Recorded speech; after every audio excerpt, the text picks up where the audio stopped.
Saya dibunuh oleh Tipu Muslihat, seorang Mahapatih Majapahit, Gajah Mada, Kebo Iwa. Begini kisah saya.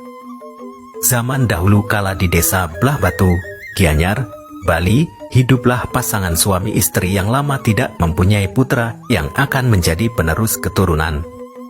Karena itu, kedua suami istri itu memohon kepada Dewata agar diberikan putra. Mereka berjanji akan memenuhi segala permintaan anak yang akan dilahirkan kelak.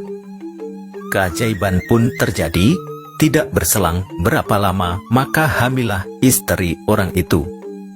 Setelah cukup masa kehamilannya maka lahirlah anak mereka dan kedua suami istri tersebut merasa sangat berbahagia dengan kelahiran anak mereka. Yang tak lain adalah saya.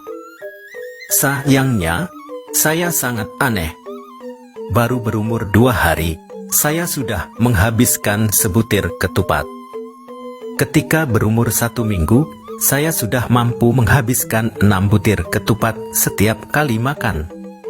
Setelah berumur 3 tahun, saya bisa menghabiskan 1 periuk nasi setiap kali makan.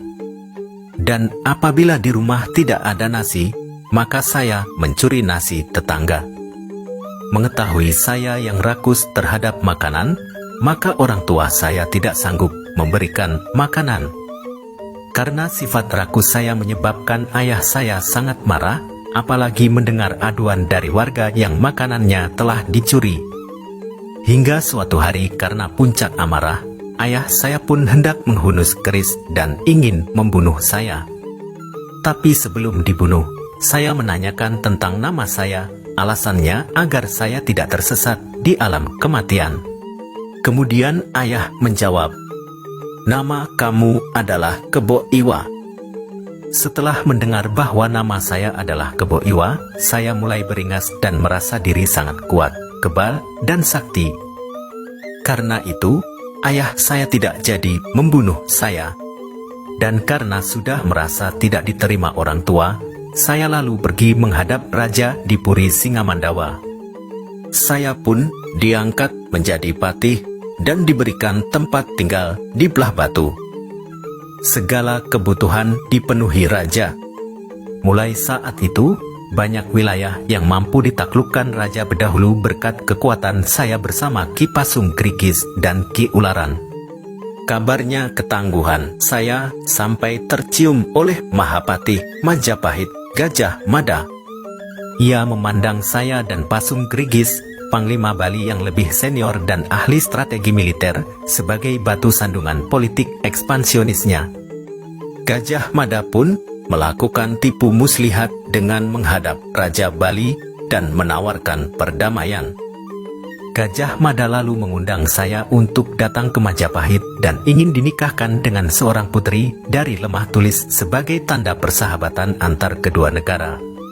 Mengetahui niat baik dari sang Gajah Mada, saya pun menerima undangannya tersebut.